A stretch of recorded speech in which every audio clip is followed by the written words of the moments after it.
인생은 전설 채널에 오신 것을 환영합니다. 오늘 이야기 바로 시작합니다. 제 나이 64, 딸의 친구와 사랑에 빠지게 됐습니다. 이 말을 지금 당신이 듣는다면 아마 가장 먼저 머릿속에 떠오를 단어는 미쳤다 이겁니다. 그 다음은 추하다, 한심하다. 다 맞습니다. 제 스스로도 수십 번 그렇게 생각했거든요. 하지만요, 사랑이라는 게 꼭 멀쩡한 이성과 깨끗한 타이밍에만 찾아오는 건 아니더라고요. 그 애는 그런 순간에 찾아왔습니다.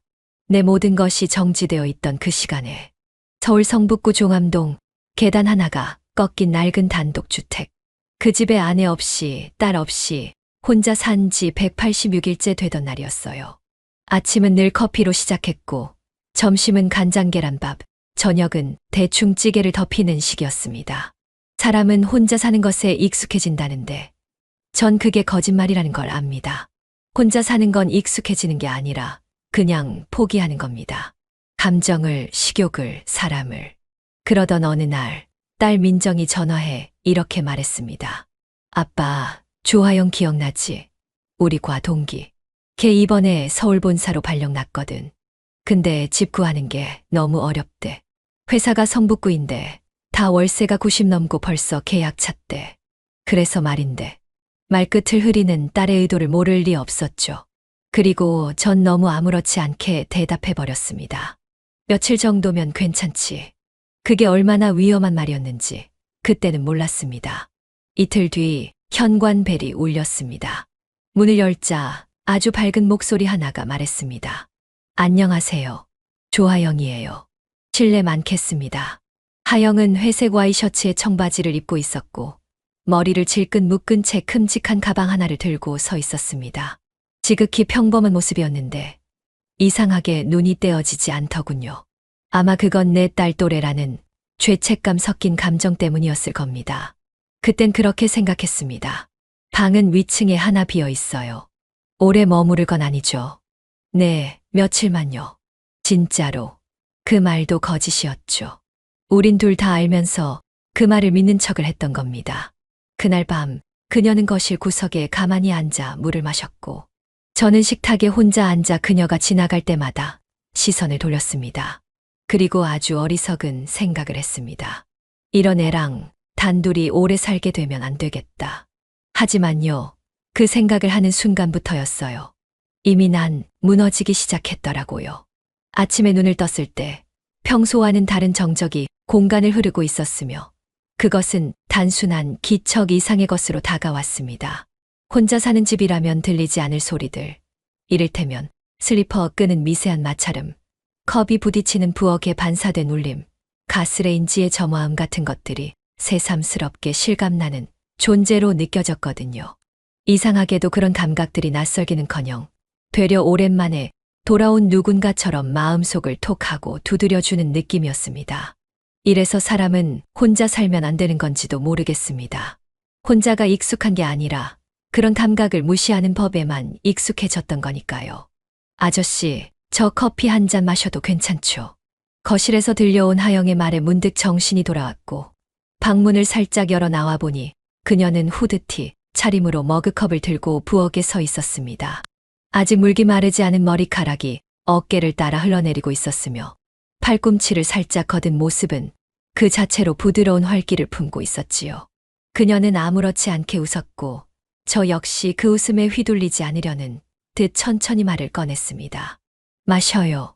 냉장고에 우유도 있으니까 필요하면 따르시고요. 그렇게 말하고 나서야 나는 지금 이 여자를 손님이 아니라 동거인처럼 대해버렸다는 사실을 늦게야 깨달았습니다. 그러자 그녀는 컵을 쥔 채로 고개를 살짝 기울이며 말을 이었습니다. 근데요, 아저씨, 저 민정보다 1살 많아요. 29이에요. 나는 고개를 끄덕이며 무슨 얘기를 하려는 건가 싶었는데 그녀는 주저함 없이 말을 덧붙였지요. 그러니까 말 편하게 하세요. 저 아저씨가 계속 존댓말하니까 더 어색하거든요. 저 진짜 편한 거 좋아해요. 그 말에 웃음이 새어 나왔습니다. 물론 내가 먼저 말 놓기엔 너무 많은 경계선이 있었던 게 사실이지만 상대가 허락을 준 이상 피하는 것도 더 이상 예의가 아닐 듯 싶었습니다. 그래, 그럼 편하게 할게. 나는 그렇게 대답했고 그 말 속에서 조심스레 무언가 하나가 허물어졌다는 감각이 분명히 느껴졌습니다. 누군가에게 말을 놓는다는 건 단순한 표현 방식의 변화가 아니라 일정한 거리 이상으로 가까워지는 묵시적 합의이기도 하니까요. 그리고 나는 그 허락을 받고 나서야 비로소 그녀와 내가 같은 공간 안에서 오래 머물 수 있다는 걸 실감하게 되었습니다. 아침은 하영이 만든 식사로 시작되었습니다. 냉장고 안에 있던 남은 채소를 꺼내 능숙하게 손질하고 두부를 도마에 놓고 정확한 칼질로 썰어낸 다음 간단한 된장찌개와 달걀볶음을 곁들여 한 상을 차려냈습니다. 나는 그 모든 과정을 식탁 너머에서 조용히 지켜보았는데 그녀가 팔을 걷어붙이고 김이 피어오르는 냄비 앞에 선 모습은 이상하게도 낯선 사람이 아닌 것처럼 느껴졌습니다. 그저 딸의 친구이자 며칠 묵어가는 사람이라는 생각은 점점 흐려졌고 대신 이 집에서 움직이는 누군가를 바라보는 안도감이 서서히 스며들고 있었던 겁니다. 그녀가 조심스럽게 내 앞에 찌개를 놓으며 웃었고 나는 젓가락을 들면서 습관처럼 잘 먹겠습니다라고 말했습니다. 식사 중간 하영은 나를 바라보다가 숟가락을 내려놓고 말했습니다. 혼자 이렇게 드셨던 거예요. 매일? 나는 가볍게 고개를 끄덕였고 그녀는 낮게 웃으며 숟가락을 천천히 굴렸습니다. 이상해요. 이런 밥상은 2명 이상이 앉아야 어울리는 것 같은데요. 같이 먹으니까 훨씬 덜 쓰네요. 그 말이 왜 그렇게 오래 남았는지 모르겠습니다. 그녀는 툭 던졌을 뿐이었을 테지만 나는 그 말 속에서 오랫동안 비어있던 식탁과 함께 나 자신까지 돌아보게 되었거든요.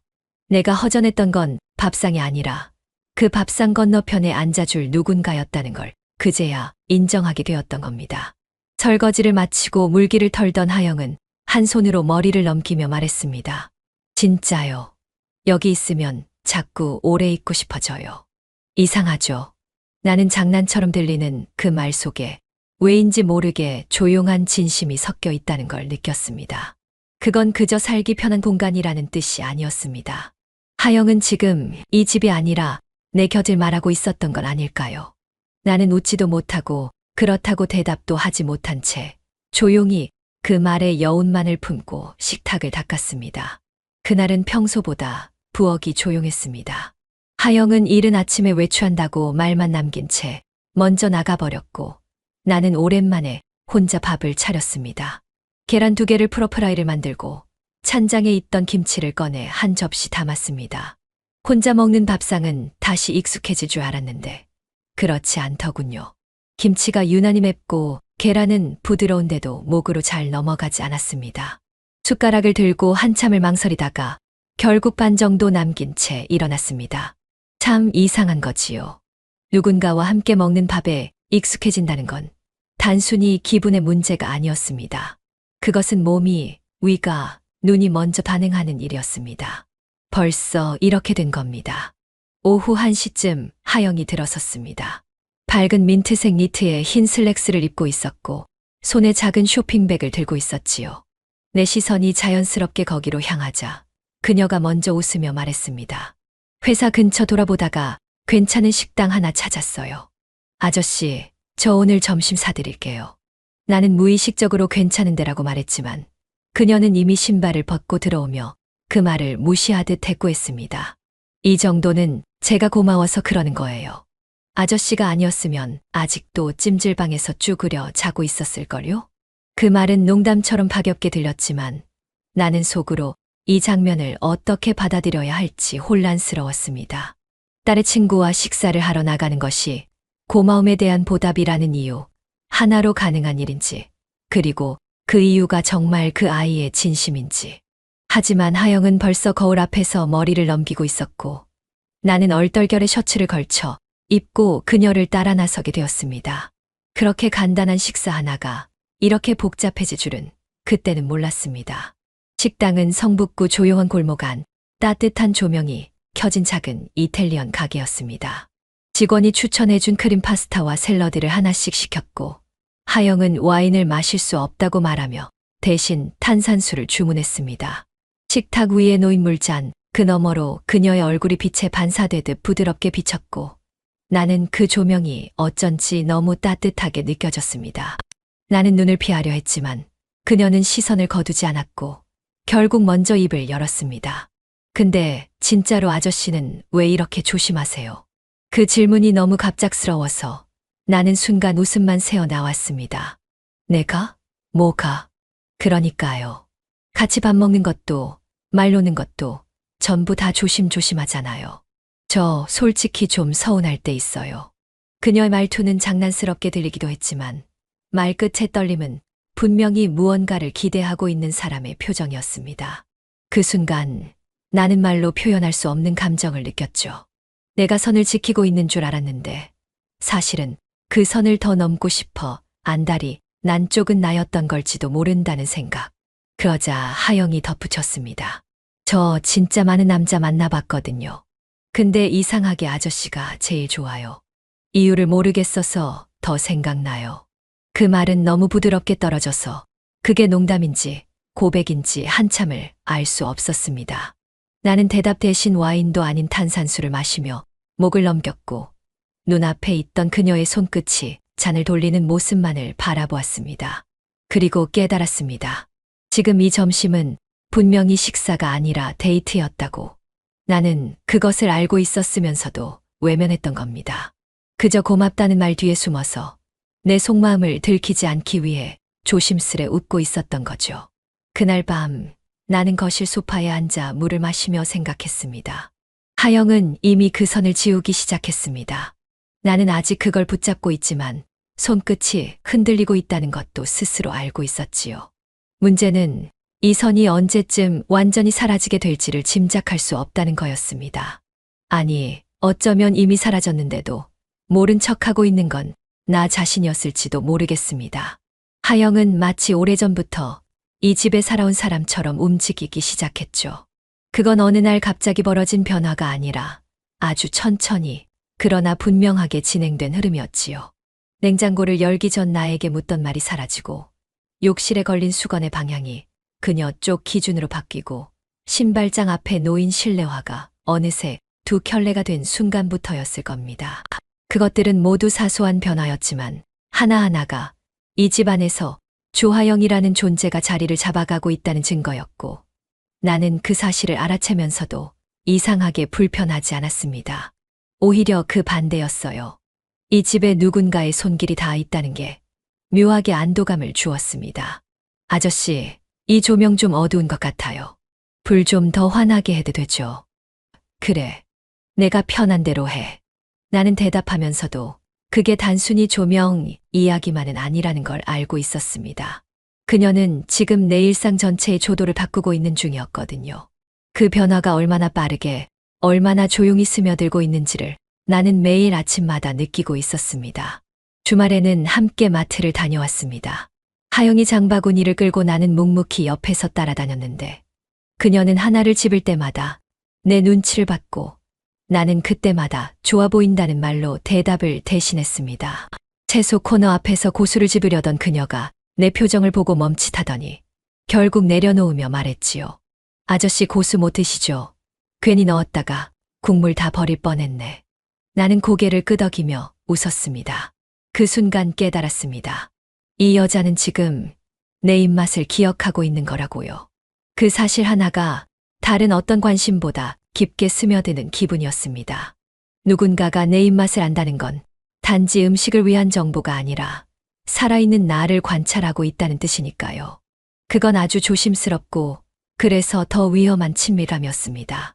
마트에서 돌아와 함께 장을 정리하고 그녀는 솔솔 레몬을 잘라 물에 띄운 유리병을 냉장고 안에 넣었습니다. 목마를 때 이거 마시면 좋아요. 탄산보다 훨씬 시원해요. 그녀는 그렇게 말하며 내 얼굴을 슬쩍 바라보았고 나는 아무 말 없이 물병의 투명한 유리 너머로 그녀의 눈빛을 잠깐 훔쳐보았습니다. 우린 아무 말도 하지 않았지만 그 순간만큼은 서로가 서로를 느끼고 있었던 겁니다.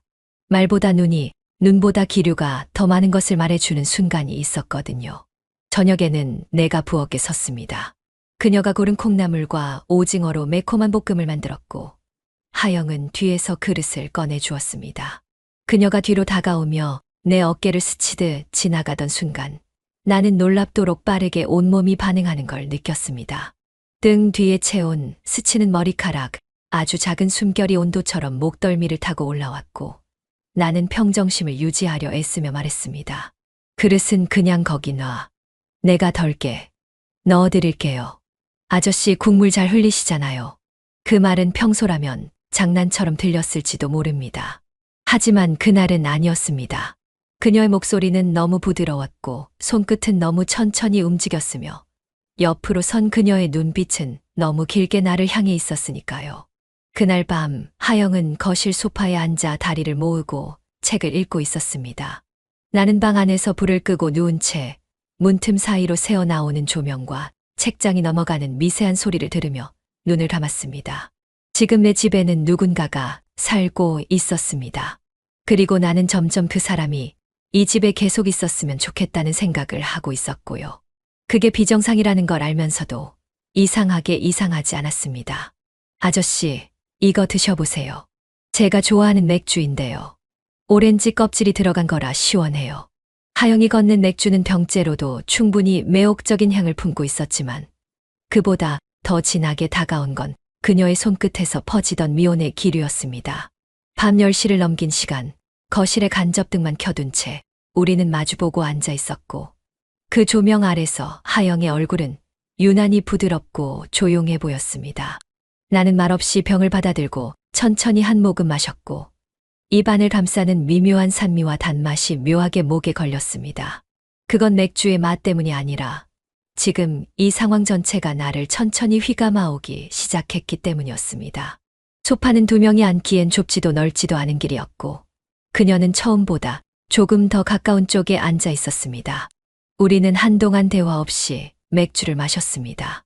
TV에선 소리도 없이 무음 뉴스가 흘러가고 있었고 나는 자꾸만 그녀가 컵을 들었다 놓을 때 손목이 휘어지는 방향과 고개를 살짝 돌릴 때 드러나는 목선에 시선이 멈추곤 했습니다. 그럴 때마다 다시 눈을 내리깔았고 컵에 시선을 고정하며 애써 감정을 다잡았습니다. 아저씨, 저 궁금한 거 하나 물어봐도 돼요? 하영의 목소리는 마치 잔잔한 물결처럼 조용히 건너왔고 나는 한 박자 늦게 대답했습니다. 물어봐. 혼자 사시면서 이런 밤 외롭지 않으셨어요? 그 질문은 이상하리만치 느리게 심장으로 들어왔습니다. 나는 말문이 막혔고 그녀는 그 침묵 사이로 나를 가만히 바라보았습니다. 어둠은 거짓을 잘 감싸주지만 그날의 조명은 이상하게도 모든 것을 들춰내는 듯했습니다. 익숙해졌다고 생각했는데 그렇다고 외롭지 않았던 건 아니지.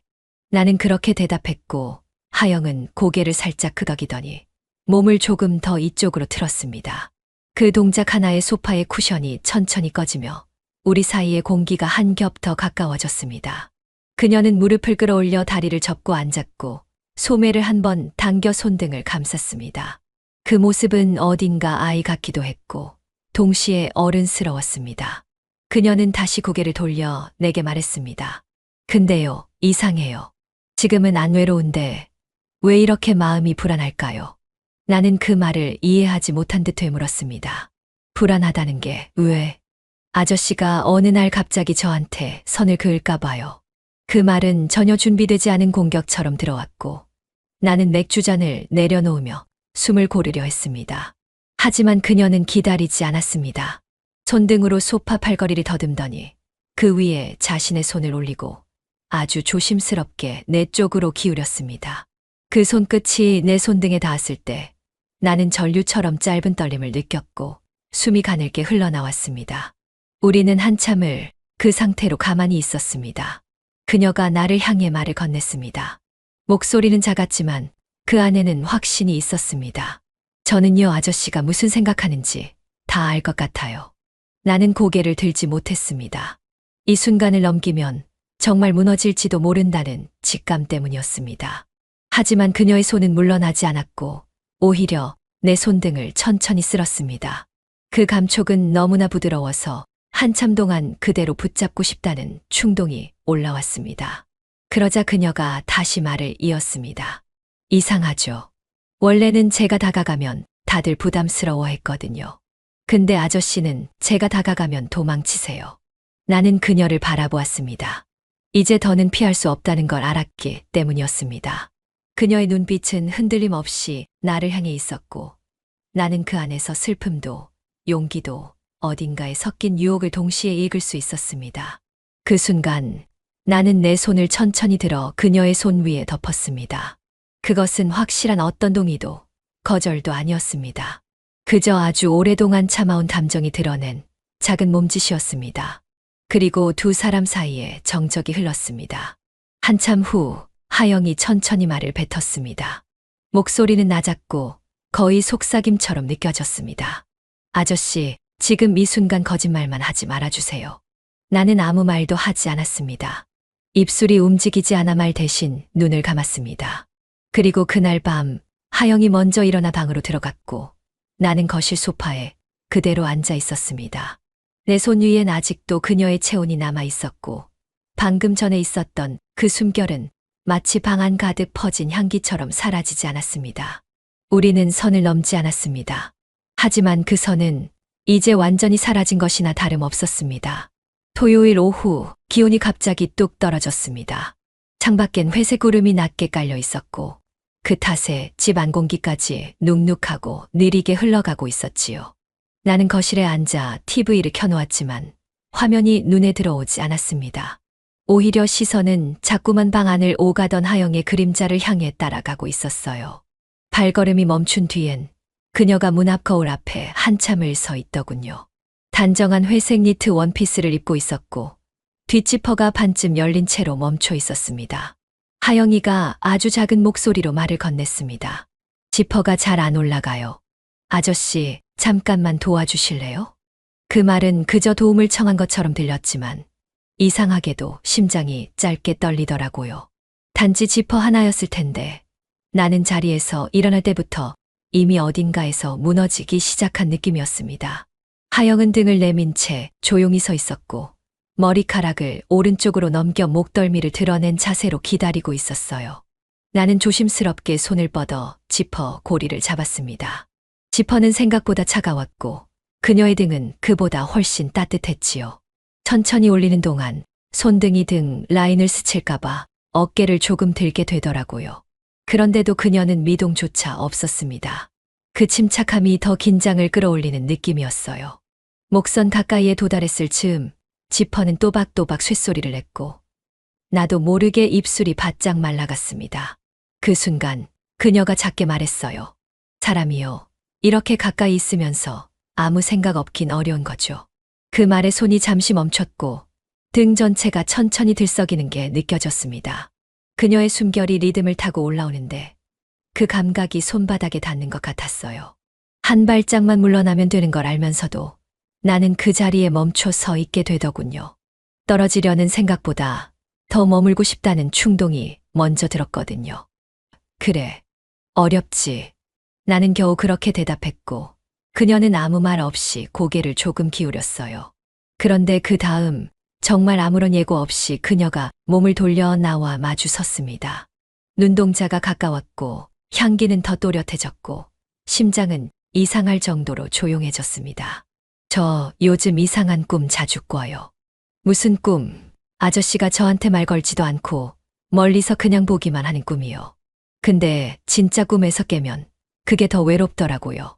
그녀는 그렇게 말하더니 내 셔츠 끝자락을 아주 조심스럽게 쥐었습니다. 그게 무슨 행동인지, 왜 그렇게 했는지 묻지 않아도 알 수 있었어요. 나는 여전히 아무 말도 하지 못했지만 대신 손을 들어 그녀의 머리칼을 한 올 넘겼습니다. 손끝에 닿은 촉감은 너무 부드러웠고 그 부드러움이 지금껏 느껴본 적 없는 감정들을 흔들어 깨우더군요. 하영은 눈을 피하지 않았습니다.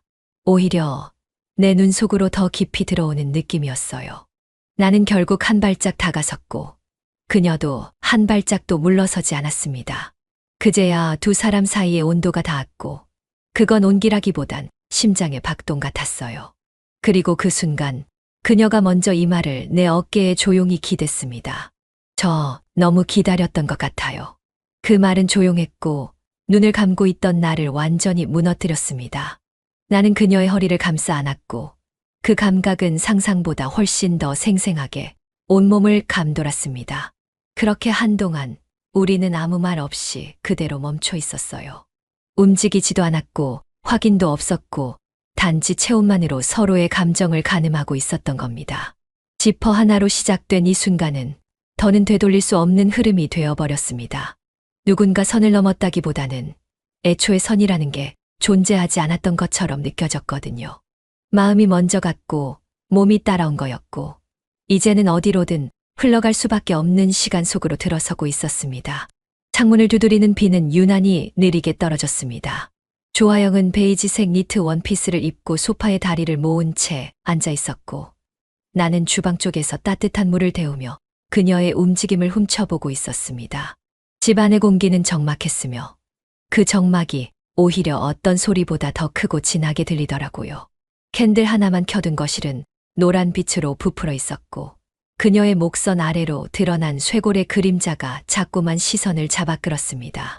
아저씨, 와인 같이 드실래요? 하영은 와인잔 2개를 들고 와 내 옆에 조용히 앉았습니다. 잔을 마주 들었을 때 유리잔이 부딪히는 소리는 이상하리만치 가볍게 울렸고 그 소리와 함께 내 마음도 아주 조용히 흔들리기 시작했어요.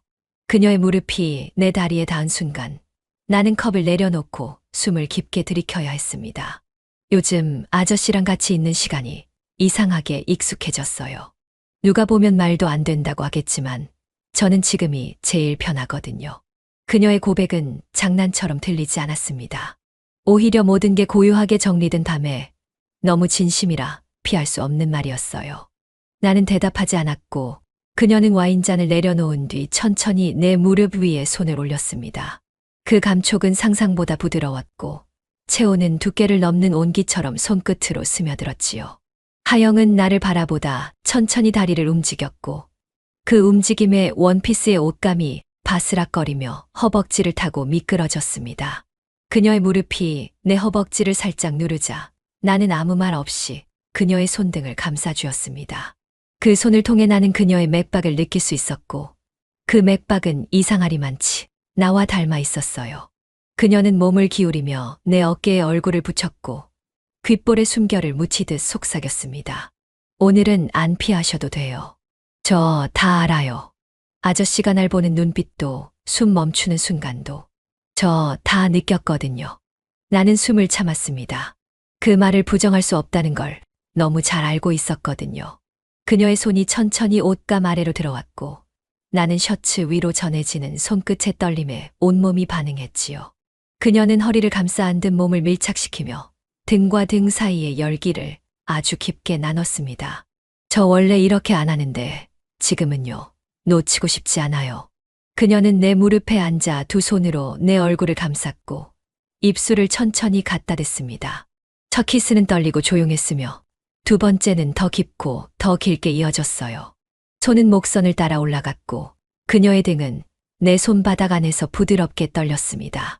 손끝이 등 라인을 타고 내려가 허리선을 감싸는 순간 그녀는 숨을 길게 내쉬며 허리를 밀어붙였지요. 입술이 떨어졌을 때 그녀의 눈동자는 짙게 젖어 있었고 우리는 서로를 아는 채 오래도록 움직이지 않았습니다. 그녀가 내 귓가에 입을 대고 말했습니다. 아저씨, 이거 나쁜 건가요? 근데 나 하나도 안 후회돼요. 나는 대답 대신 그녀의 등을 끌어안고 소파 위로 눕혔습니다. 무릎이 소파 가죽 위를 미끄러지듯 굴렀고 그녀는 눈을 감고 고개를 천천히 돌렸어요. 손은 원피스의 옆선을 따라 움직였고 허벅지와 엉덩이를 감싸는 천이 한 줌씩 접혔다 펴졌습니다. 숨이 얕아졌고 그 숨결이 목선과 귓불 아래에서부터 점점 깊은 곳으로 번져갔습니다. 그녀의 입술이 다시 찾아왔고 이번엔 훨씬 더 천천히 훨씬 더 강하게 내 입술을 물었어요. 허벅지 안쪽에 닿은 체온은 점점 뜨거워졌고 그녀는 나를 끌어당기듯 다리를 감았습니다. 그 순간 더는 피할 수 없다는 걸 깨달았습니다. 우리는 선을 넘었고 그 선 위엔 아무런 저항도 남지 않았습니다. 오직 감정과 감각만이 남아 밤을 조용히 침식해가고 있었지요. 그 밤 나는 처음으로 그녀를 완전히 안았고 그녀는 아무것도 묻지 않았습니다. 오직 체온으로 손끝으로 입술로 서로를 확인한 밤이었습니다. 아침은 고요했습니다. 창문 너머의 빗소리는 밤새 이어졌고 벽식의 초침 소리가 유난히 크게 들리는 정적 속에서 나는 눈을 떴습니다. 이불 속에 남은 온기, 그리고 베개 한쪽에 남겨진 은은한 향이 그녀의 흔적이라는 걸 깨닫는 데는 시간이 오래 걸리지 않았어요. 머리맡에 놓인 조용한 기척이 어쩐지 따뜻했고 동시에 위태롭게 느껴지더군요. 나는 조심스럽게 몸을 일으켰고 문틈 사이로 부엌의 풍경이 보였습니다. 하영은 흰면 티셔츠와 얇은 트레이닝 팬츠 차림으로 커피포트를 올리고 있었습니다. 뒷모습은 여전히 작고 가벼웠고 등이 살짝 굽은 자세마저 친근하게 느껴졌지요. 그녀는 내가 다가간 걸 알고 있었는지 돌아보지 않은 채 잔을 내밀었습니다. 커피 드세요. 원두 바꿔봤어요. 나는 그 말에 짧게 웃으며 잔을 받았습니다. 어색하거나 민망한 기색은 그녀에게 없었고 오히려 어제보다 단단하고 담백해 보였어요. 식탁에 마주 앉은 우리는 한참 동안 아무 말 없이 커피를 마셨고 그 침묵은 오히려 소음처럼 뇌리를 자극했지요. 결국 내가 먼저 물었습니다. 괜찮아요? 그녀는 내 얼굴을 찬찬히 바라보다가 잔을 내려놓으며 대답했어요. 괜찮은 게 아니라 좋았어요. 그리고 지금도요. 짧은 문장이었지만 그 안엔 많은 감정이 담겨 있었습니다. 나는 눈을 피하지 않고 그 말에 고개를 끄덕였고 그녀는 더 부드럽게 웃더군요. 아저씨는요? 지금 마음이 좀 복잡하죠? 응. 솔직히 아직 정리가 안 돼. 내 말에 그녀는 살짝 눈썹을 찌푸리며 말했다. 너무 깊게 생각하지 마세요. 우리 그냥 서로한테 너무 오래 외로웠던 거잖아요. 그걸로 충분하지 않아요? 그녀의 말은 위로 같기도 하고 어떤 선언 같기도 했습니다. 그 순간 나는 어젯밤이 단순한 충동이 아니었다는 걸 깨달았어요. 그녀가 먼저 나를 향해 건넨 손길이 단지 육체의 탐닉이 아니라 감정의 갈증에서 비롯된 것이라는 걸 지금 이 아침의 표정으로 확인하고 있었거든요. 하영아, 내가 처음으로 그녀의 이름을 불렀습니다. 그녀는 놀란 듯 나를 바라보더니 곧 고개를 끄덕였습니다.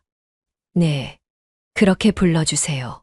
이제 아저씨 말고 그냥 기훈 씨라고 해도 돼요? 그 말에 나는 가볍게 웃었습니다. 뭔가 경계를 다시 짓는 듯 하면서도 사실은 그 경계를 지워가는 과정이라는 걸 알고 있었지요. 우리는 나란히 소파에 앉았고 창밖으로 빗방울이 천천히 흐르며 유리창을 타고 떨어졌습니다. 그녀는 내 어깨에 기대었고 나는 그 가벼운 무게에 익숙해지려고 노력했어요. 몸이 먼저 익숙해지면 마음도 따라오겠지요. 어젯밤의 체온이 오늘 아침까지 남아있는 감각, 그리고 그 감각이 이제부터는 매일 반복될지도 모른다는 예감. 나는 두려웠지만 그녀는 전혀 그렇지 않아 보였습니다. 그녀는 내 어깨에 머리를 기댄 채 조용히 중얼였어요. 같이 아침 먹고 나갈까요? 장도 좀 봐야 하고요. 뭐 평범한 하루 그런 거요. 그 말이 왜 그렇게 따뜻하게 들렸는지, 아니 왜 그렇게 위험하게 느껴졌는지는 설명할 수 없었지만 나는 결국 고개를 끄덕였습니다. 우리는 평범한 하루를 시작하기로 했고 그 평범함 속에서 서로를 조금 더 깊이 그리고 조심스럽게 받아들이기 시작한 아침이었습니다. 장을 보고 돌아오는 길, 손에 든 장바구니는 생각보다 무겁게 팔을 당기고 있었습니다. 평범한 시장거리, 아무렇지 않은 사람들 사이를 걷는 이 순간이 낯설 만큼 조용했고 그 옆에서 발을 맞춰 걷는 하영의 모습은 전날 밤보다 더 편안해 보였어요. 그녀는 고등어 2마리와 상추, 두부가 담긴 봉지를 살짝 흔들며 말했습니다. 이따 된장국 끓여요. 고등어도 굽고요. 기훈 씨 생선 좋아하시잖아요. 냄새 배면 창문 열면 되죠 뭐. 말투는 가벼웠지만 그녀의 눈은 내 표정을 읽고 있었습니다. 나는 짧게 웃으며 장바구니를 받아들었고 하영은 머리를 살짝 넘기며 내 쪽으로 반 발짝 더 가까이 붙었지요. 이상하죠? 이름 부르면 더 가까워진 느낌이 들거든요. 근데 그게 나쁘지 않아요. 그녀가 그렇게 말하는 동안 나는 하영이 내 옆에서 점점 더 생활의 패턴처럼 자리 잡아 간다는 것을 느끼고 있었습니다. 집으로 돌아가는 골목길, 그리 넓지 않은 인도 위에서 그녀의 손등이 내 팔에 닿았고 아주 천천히 그 손이 내 손을 덮어왔습니다. 우리는 아무 말 없이 손을 잡았고 그 장면은 아무에게도 보이지 않지만 마음속으로는 너무나도 선명하게 남았어요. 숨을 들이마실 때마다 느껴지는 그녀의 향, 그리고 손끝에 스며든 체온이 이상할 만큼 자연스럽게 느껴졌기 때문이겠지요. 집에 도착하자 하영은 재빨리 앞치마를 두르며 부엌으로 들어갔습니다. 그 동작이 익숙하고 자연스러워서 마치 오래 함께 살아온 사람처럼 느껴졌습니다. 가스불을 켜는 그녀의 손놀림, 두두를 자르며 흘러나오는 콧노래, 그리고 등을 돌린 채로 밥솥은 눌렀어요. 라고 묻는 말투는 이 집에서 그녀가 점점 중심에 가까워지고 있다는 걸 말없이 증명하고 있었어요. 내가 할게. 좀 쉬어. 내가 말하자 그녀는 고개를 젓더니 나를 돌아보며 미소 지었습니다. 쉬는 게 더 불편해요. 같이 먹는 사람 생각하면서 요리하는 기분, 오랜만이라서요. 그녀의 말은 짧았지만 마음을 건드리는 데는 충분했습니다. 나는 말없이 식탁 의자에 앉아 그녀의 뒷모습을 바라보았고 그 순간만큼은 내 삶의 공백을 하영이 채우고 있다는 걸 인정하지 않을 수 없었지요. 저녁 식사 내내 우리는 평소처럼 식사를 하고 평소처럼 대화를 나누었습니다. 하지만 그 평소라는 단어는 더 이상 예전과 같지 않았습니다. 젓가락이 부딪히는 소리, 물컵을 건네는 손, 국을 떠주며 눈을 마주치는 그 찰나마다 우리 사이엔 말로 표현되지 않은 감정의 온기가 흐르고 있었거든요. 식사를 마친 뒤 그녀가 먼저 일어나 식탁을 정리하던 순간 나는 무심코 그녀의 허리를 바라보게 되었습니다. 앞치마 끈이 질끈 묶인 그녀의 등, 그 위로 조명이 얹혀 있었고 나는 자꾸만 시선이 멈추는 자신을 피할 수 없었지요. 그녀는 등을 돌린 채 조용히 말했습니다. 기훈 씨, 눈빛이 좀 그래요. 저 지금 모르는 척하고 있는데 오래 못할지도 몰라요. 그 말에 나는 숨을 멈췄고 그녀는 고개를 돌리지 않은 채 그대로 이어 말했어요. 근데요, 그런 눈빛 나쁘진 않아요. 그냥 더 솔직해지면 어때요? 그 순간 식탁 위 조명이 밝아진 것처럼 방 안이 낯설게 느껴졌습니다. 우리가 너무 많은 것을 공유하고 있다는 걸 나는 새삼스럽게 실감했지요. 그리고 그것이 이제는 누구보다 위험하고 달콤한 관계라는 걸 부정할 수 없었습니다. 그날 밤 우리는 각자의 방으로 들어갔습니다. 하지만 벽 너머로 들려오는 조용한 숨결의 리듬이 서로의 귓가에 너무 생생히 닿고 있었던 밤이었습니다. 그날 아침 햇빛은 유난히 밝았습니다. 창문을 반쯤 연 채로 거실에 앉아 커피를 마시고 있던 나는 부엌에서 흘러나오는 물소리에 귀를 기울였습니다.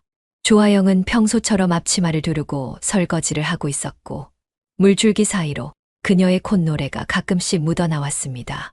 소파에 기대 그녀를 바라보던 나는 문득 이 장면이 낯설지 않다는 걸 깨달았습니다.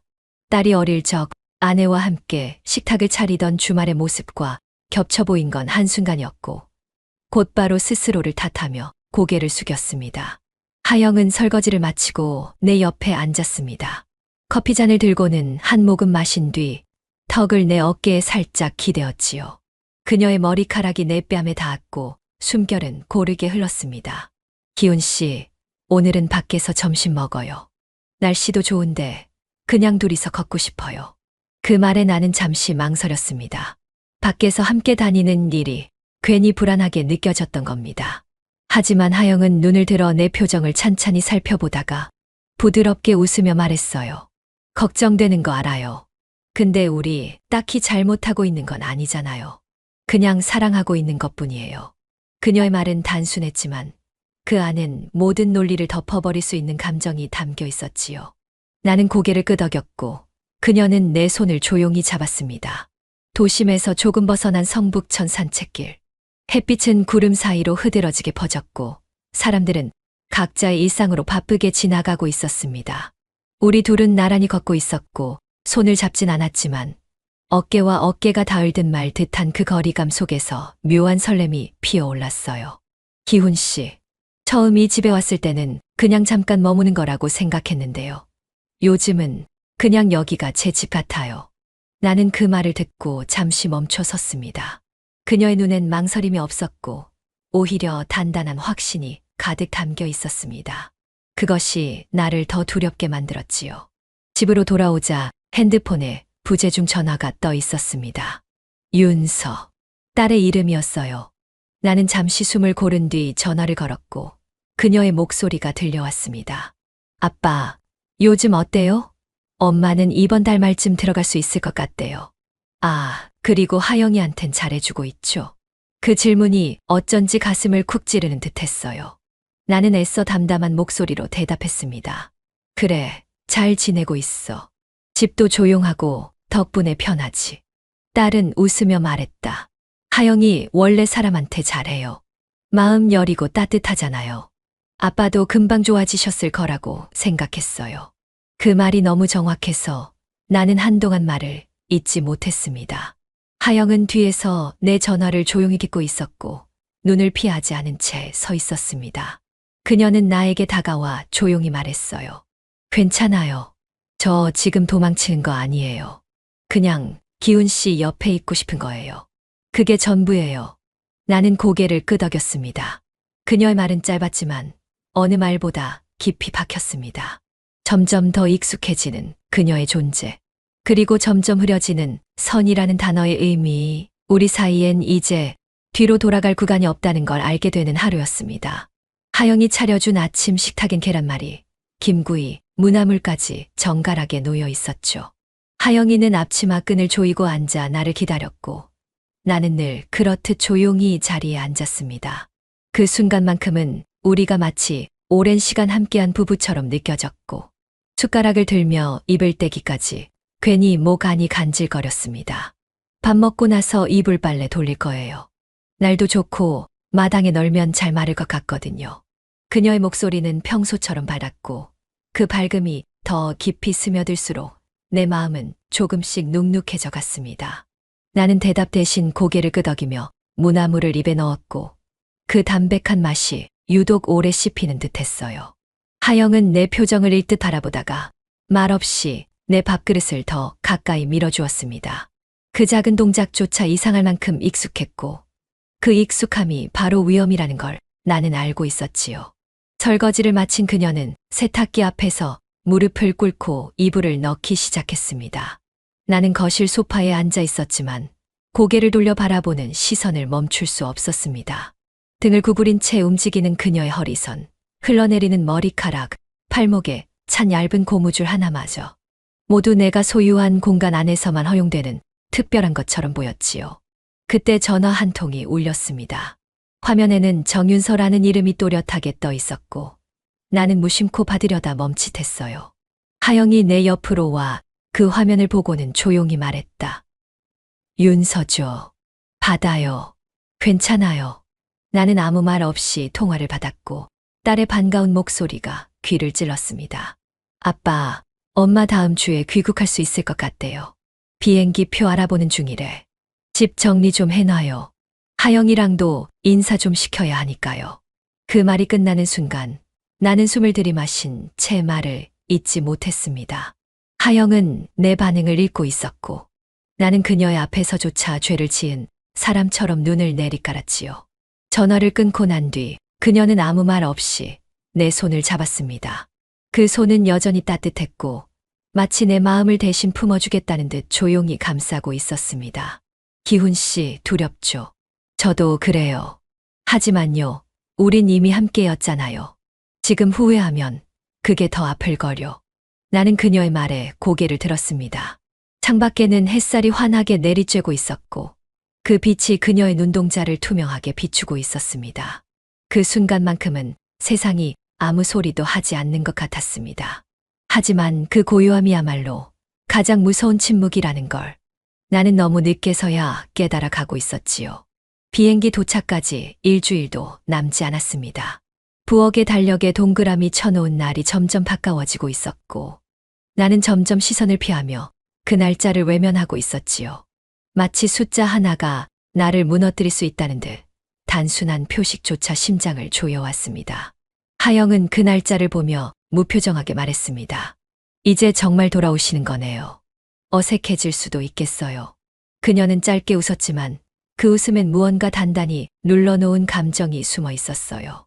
나는 대답하지 못한 채 식탁에 앉아 커피 잔만 굴렸고 그녀는 나를 바라보다가 천천히 다가와 내 잔을 들고 주방으로 걸어갔습니다. 제가 비켜드려야 할까요? 그 말은 담담했지만 어딘가 무너지는 듯 들렸죠. 나는 자리에서 일어나 그녀의 손목을 붙잡았고 말없이 고개를 저었어요.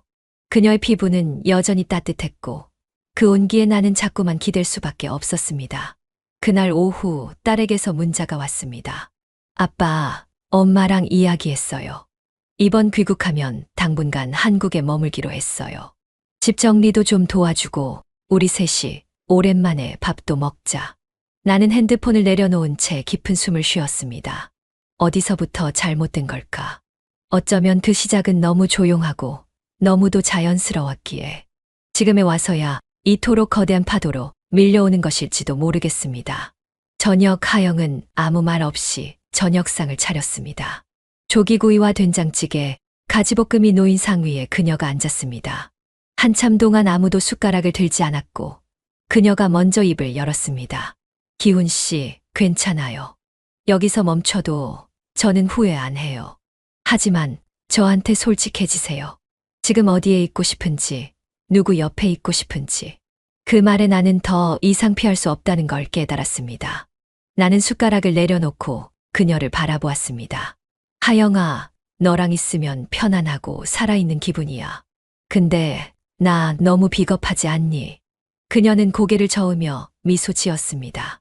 비겁한 사람은요, 끝까지 모른 척해요. 근데 기훈 씨는 이렇게까지 괴로워하잖아요. 그 말만으로도 저한테는 충분해요. 그녀는 나의 손등 위에 조용히 손을 얹었습니다. 그 순간 나는 어쩌면 이미 답을 알고 있었던 건지도 모르겠습니다. 현실이 코앞까지 다가와 있었고 우리는 여전히 그 경계 위에 서 있었지만 하영의 손길은 나를 그 선 너머로 조용히 이끌고 있었던 겁니다. 아내의 귀국일은 금요일이었습니다. 기차역까지 마중 나올 수 있겠느냐는 아내의 연락을 받았지만 나는 망설이다 끝내 답을 보내지 못했습니다. 그날 아침 하영은 내게 아무것도 묻지 않았고 나는 말없이 작은 이삿짐 박스를 정리하고 있었습니다. 이사는 미리 계획해둔 일이었습니다. 같은 성북구, 조금 더 외진 동네로, 작지만 햇살이 잘 드는 집, 그리고 둘이 살기엔 충분한 공간. 가구며 살림은 거의 새로 들였고 하영은 말없이 그 안에 조용히 적응하고 있었어요. 이삿날 아침 나는 윤서에게 짧은 메시지를 남겼습니다. 엄마 오시면 내일 저녁에 셋이 식사하자. 할 말이 있어. 그 말이 무슨 뜻인지 딸은 아직 몰랐을 겁니다. 하지만 나는 더 이상 미룰 수 없었어요.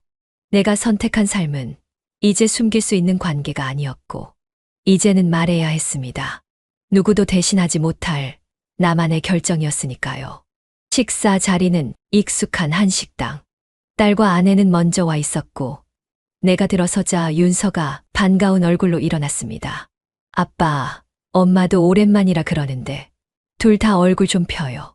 나는 웃으며 앉았고 그 짧은 인사 뒤에 긴 침묵이 흘렀습니다. 음식을 시킨 뒤 나는 물컵을 두 손으로 감싸준 채 조용히 말했습니다. 할 말이 있어서 불렀다. 윤서야, 그리고 당신도. 아내는 고개를 끄덕였고 윤서는 수저를 내려놓았습니다. 나 하영이랑 함께 살고 있다. 그리고 정리하려고 해. 너희 엄마랑은. 이제는 각자의 삶을 살아야 할 것 같아서. 순간 윤서의 눈이 크게 흔들렸고 아내는 말없이 내 얼굴을 바라봤습니다. 그 표정엔 놀람보다 오래전부터 알고 있었던 사람처럼 고요한 무표정이 있었지요. 하영이, 그 하영이 내 친구 하영이요. 딸의 목소리는 떨렸고 믿기지 않는다는 듯 말을 되뇌었습니다. 나는 고개를 숙였고 그 순간 아내가 조용히 입을 열었습니다. 언제부터였니? 그 질문에 나는 솔직히 대답했습니다. 처음은 우연이었고 나중은 도망이었고 지금은 선택하게 되었어. 말이 끝나자마자 윤서는 자리를 박차고 일어났고 진짜 어떻게 아빠가 그런 사람이었어. 한마디를 남기고 먼저 식당을 나가버렸습니다. 아내는 조용히 물을 마신 뒤 나를 똑바로 바라보았습니다. 그래, 결국 그렇게 됐구나. 근데 하나만 묻자. 행복하니? 나는 잠시 숨을 멈췄다가 고개를 끄덕였습니다. 응, 나 살아있는 느낌이야. 오랜만에. 그녀는 길게 숨을 내쉬며 자리에서 일어났고 계산서에 손을 뻗다 말고 한마디를 덧붙였습니다.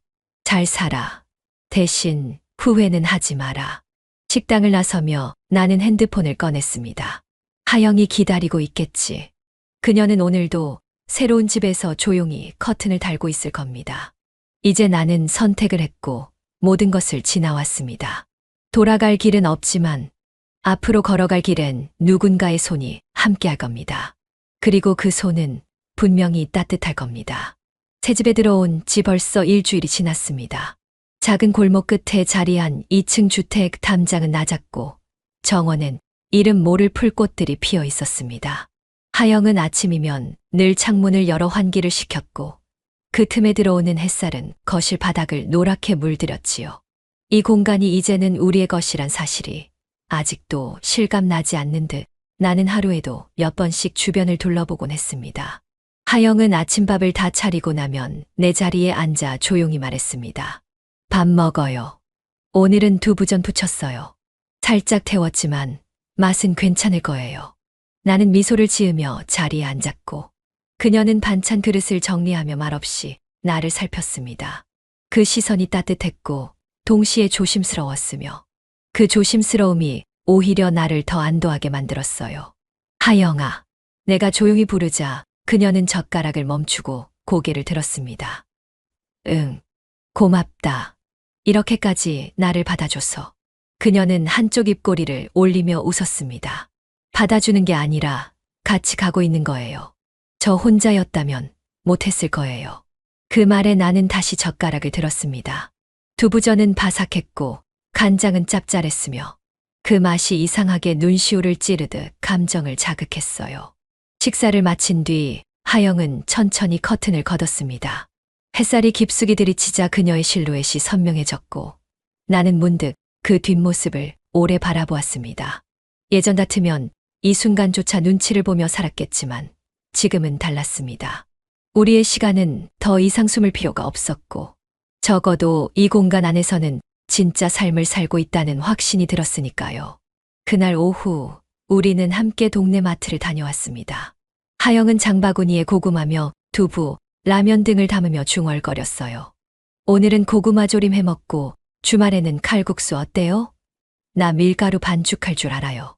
나는 고개를 끄덕였고 그녀는 그 반응에 기분이 좋은 듯 손등으로 내 팔을 툭 쳤습니다. 마트에서 나오는 길, 그녀가 갑자기 내 팔짱을 끼며 말했어요. 사람들 시선 안 무서워요. 나는 그녀를 바라보다 고개를 저었습니다. 아니, 지금은 그 어떤 것도 무섭지 않아. 다 지나왔고 이젠 지켜야 할 시간만 남았으니까. 그녀는 내 팔에 얼굴을 기댔고 그 자세로 천천히 걸었습니다. 햇살이 눈부셨고 그 속에서 그녀의 얼굴은 편안했습니다. 하지만 마음 한켠에는 늘 긴장이 남아 있었어요. 언제 또 누군가의 시선이 예상치 못한 순간에 우리를 향할지 모른다는 그 조용한 불안이 그림자처럼 따라붙고 있었거든요.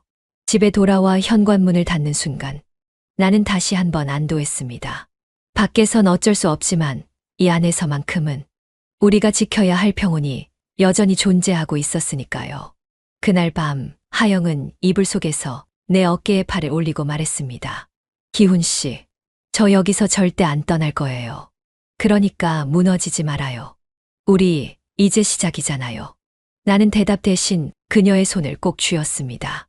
우리는 분명 무언가를 끝냈고 이제는 진짜로 무언가를 시작하고 있었습니다. 비 오는 오후였습니다. 작은 주택의 처마 밑 우리는 나란히 앉아 빗소리를 듣고 있었습니다.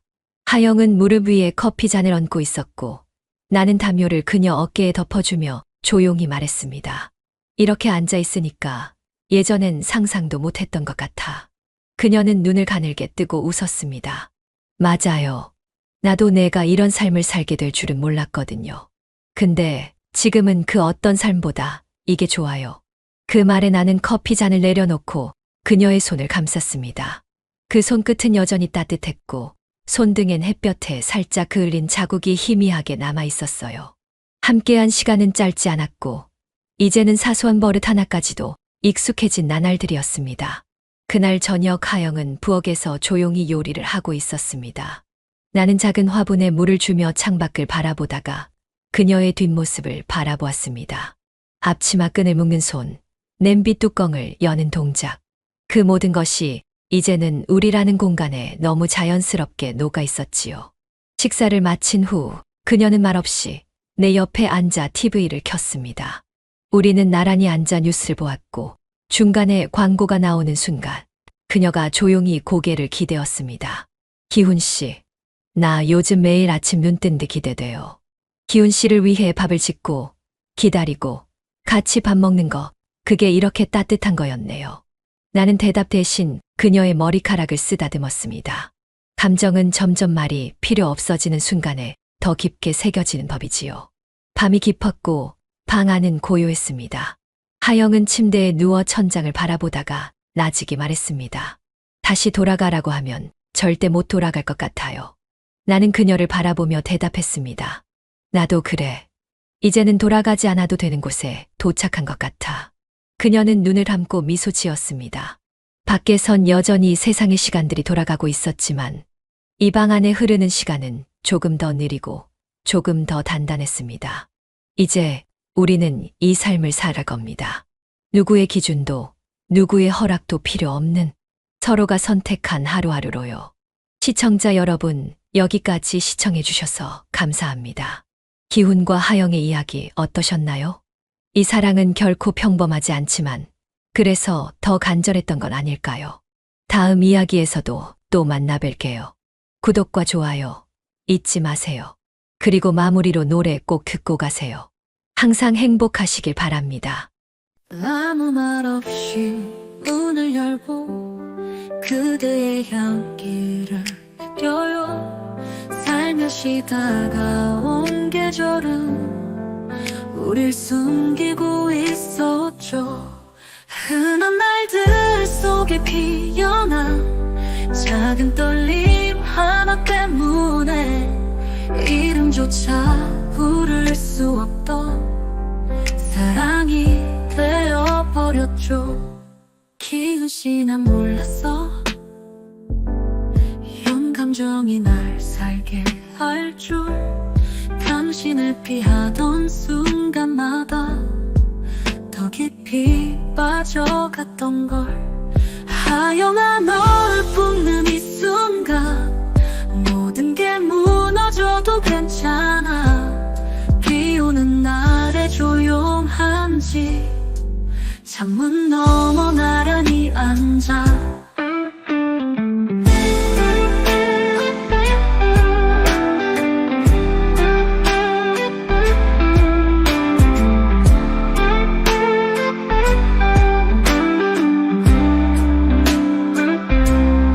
우리라는 사람 하나 없고 그래서 더 솔직했죠. 딸의 목소린 멀어졌고 세상은 등을 돌렸지만 그대의 밤 냄새 하나에 다시 살아갈 힘이 나요.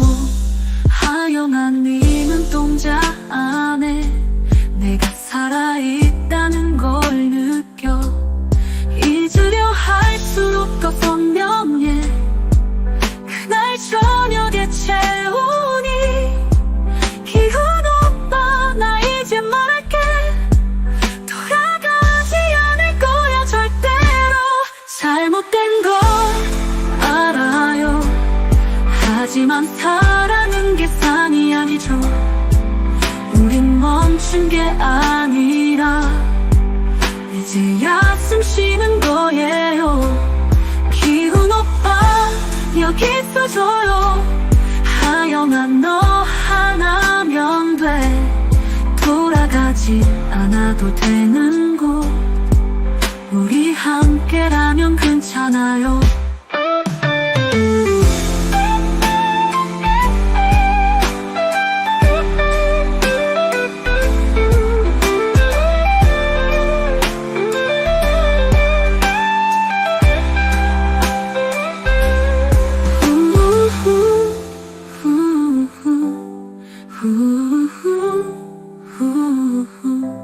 하영아, 너 하나면 돼. 돌아가지 않아